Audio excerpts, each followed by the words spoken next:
सुसाट वेळ वाचवणारा आणि अतिशय सोयीस्कर अशा मुंबई पुणे मिसिंग लिंकची आज उपमुख्यमंत्री एकनाथ शिंदेंनी पाहणी केली आहे।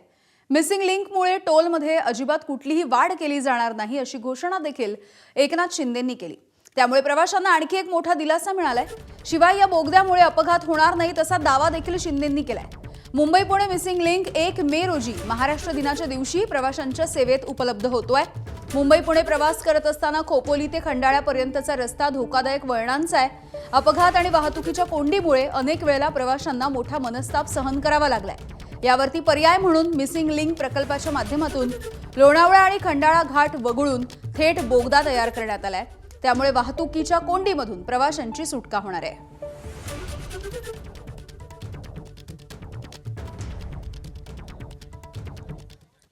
तर मुंबई पुणे मिसिंग लिंक हा मार्ग नेमका कसा आहे आपण जाणून घेऊया। मुंबई पुणे एक्सप्रेस वे वरती देशामधला पहिलाच हा मिसिंग लिंक बांधण्यात आला।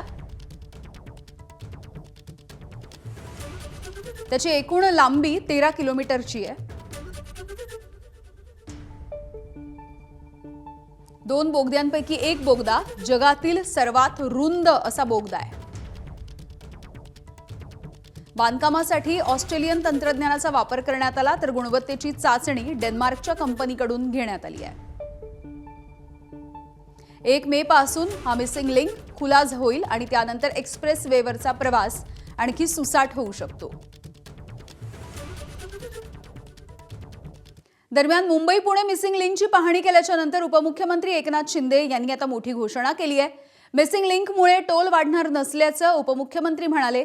शिवाय या बोगद्यामुळे अपघाताचं प्रमाण देखील कमी होईल असा दावा त्यांनी केलाय। मुंबईला देखील रोज लोक ये जा करू लागलेले आहेत आणि आता त्याच्यामध्ये आता जो घाट आहे या घाटामध्ये 10 लेनचं आपण 3 लेनमध्ये जातो नाही का।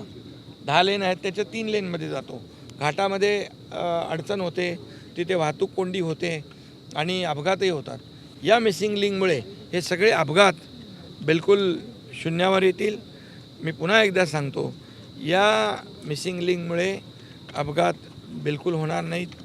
नाही आता टोल तर आपण तिथे टोल नाका आहे, इथे काही आणि ह्याच्यामध्ये टोल या टनेलचा टोल वगैरे घेणार नाही आणि टोलच्या रकमेमध्येही वाढ होणार नाही। एबीपी माझा, उघडा डोळे बघा नीट।